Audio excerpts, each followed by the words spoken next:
We've been flanked by headlines in 2024 that depicted massive losses in the freehold properties in the Greater Toronto area.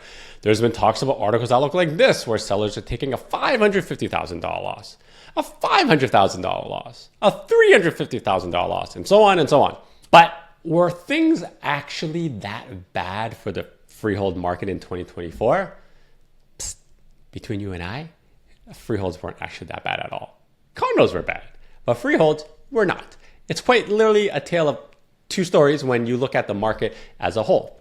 Silently behind the scenes, good freehold homes in good areas continue to command multiple offers and sell above ask despite all the headlines. That's right. Bidding wars for freehold homes still happen this year, even though nobody was really kind of talking about them because, good news doesn't sell.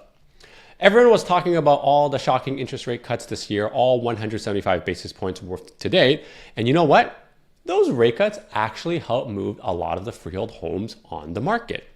Buyers are continuing to buy freehold properties as the government is injecting even more buyer demand into the market with favorable mortgage rule changes and rate cuts that have been taking place at the end of 2024.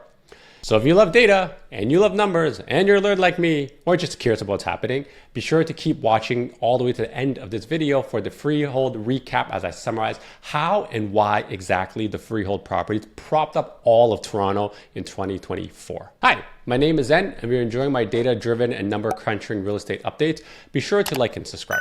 So this video is going to be split into the Toronto segment, the 416, and the Suburban segment, the 905. And freehold properties means all townhomes, semi-detaches, and detaches. Now for Toronto, you have to understand there's a very large variation in types of homes and prices. And then if you want to jump to the 905 right away, you go to this timestamp right here. So let's start with the 4 and 6 months of inventory, which is the ratio of unsold properties versus sold properties. And the lower the number, the stronger of a seller's market it is. You can see in this chart over here, we got that huge spike and fall, which again is very normal. And most of that inventory actually got absorbed.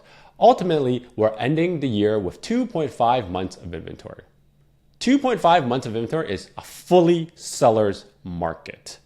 Even during the peak of the fall, when it almost crested 4 months of inventory, it is still technically a seller's market, although a really, really weak one. This is why when you look at the sold over ask chart I have here, going all the way back to 2022, you can see that even in the fall of this year, 35 to 40% of properties that are freehold in Toronto sell above ask, which meant that there is enough demand to have multiple offers. I can tell you, a ready to move in 10 out of 10 house will command multiple offers. There are often stories of homes in desirable pockets of Toronto that have 10 plus offers this fall. Not even kidding with you. Looking at this linear change in months of inventory chart, you can see that it was moving up in 2023, and since the two jumbo rate cuts, it's coming down. Keep in mind, it's coming down from a seller's market already. As for prices, you can see they're actually down right now, but you really have to keep in mind, this number is rather skewed based on the type of properties that sell, and it's very, very seasonal because the expensive homes generally sell in May or like September. And in this year alone, there was a swing of 300,000. And I wouldn't be surprised if there's an increase in the same direction because when the $3 million homes sell, it skews the average up. Now you can see in this chart, the remaining freehold properties on the market are mainly made out of $2 million homes. And this is what I meant. This segment of the freehold market isn't being absorbed, hence the lower average price. However, when you compare it in a linear fashion, you can see that prices indeed were going down this year, but you can see that they're starting to increase on a year-over-year basis in the latter half of the year, which aligns with the months of inventory lowering. As for sales, they're only a smidgen below the norms, which represents the strongest type of homes being sold because nothing was near the norm this year except for this segment. And you can see here that the active listings are coming down from the peak, meaning if demand increases a bit, you can see a pretty surprising drop in the months of inventory. Now let's move on to the 905 suburban area, where the homes are a bit more uniform, imagine subdivisions. You can see similar to Toronto, the months of inventory got that spike in the fall, that's normal, and it dropped very drastically, but slowly increasing towards the end of the year. And for context, the months of inventory is very similar to 2018, a year where the 905 freeholds got hit with the foreign buyer tax and the stress test within a year, which suppressed the sales a bit. So while it is improving, it's definitely on the weaker side in the last 5 years. And similar to what I noted for Toronto, the months of inventory is coming down because of the rate cuts. It's made a difference. And these are all things that we really need to watch out for in 2025, but more on that on next week's video that talks about my predictions for the freehold property. So make sure you stay subscribed so you know when I release that video. As for prices, you can see that they're pretty flat in the last 30 years outside of the run up in the fourth quarter of 2021 and the first quarter of 2022, which is essentially where all the $500,000 losses came from. They're all in the burbs. And this is why you have to understand the data and the sentiment to truly understand what's happening in the real estate market right now. And as easy it is for me to pluck massive losses, I can also show you massive gains and multiple offers. It's just that's not what my narrative right now is. Because the truth is usually somewhere in the middle between the two crazy polarized opposites.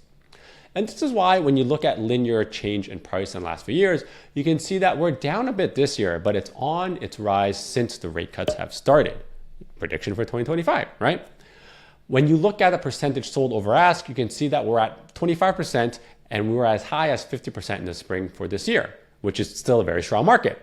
And as for sales this year, we were on track to trace 2023, but the jumbo rate cuts took effect and it spiked the sales in the latter half of the year. But when you look at the active listings, right, they still remain very, very high. And amongst the unsold property that remained, similar to Toronto, it's the $2 million homes that are staying. So the takeaway from all of this year for freeholds is that a lot of movement after the rate hike in the entry-level freehold properties, which I'll talk about more next week. And these would be your properties between $800,000 to call it $1.3 million, depending on the area. In Toronto, that's essentially your basic 3-bedroom, 2-washroom semi. In the 905, it's likely your entry-level 3-bedroom, 3-washroom with the attached car garage that's built in the last 20 years. And these were the properties that were the most competitive, really competitive. And the more expensive detached freeholds that, were kind of still outside of range for most people, didn't move as much. So when we compare the months of inventory, the freehold properties are much lower than their condo counterpart, despite the unsold properties being pretty elevated, which is what I would say made up of mostly very expensive detached homes around 2 million plus, not the entry-level stuff.